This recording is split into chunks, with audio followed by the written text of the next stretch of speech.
এই হলো লেবু গাছ, এখন একটি অবশিষ্ট পড়ে আছে।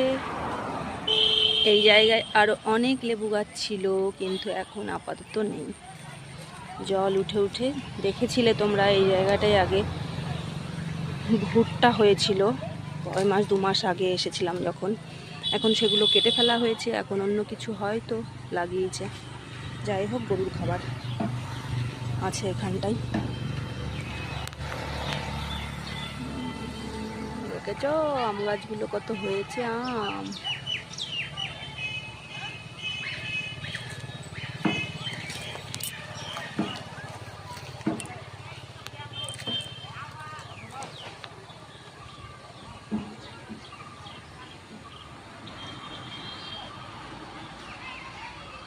দেখতে পাচ্ছ কি তোমরা?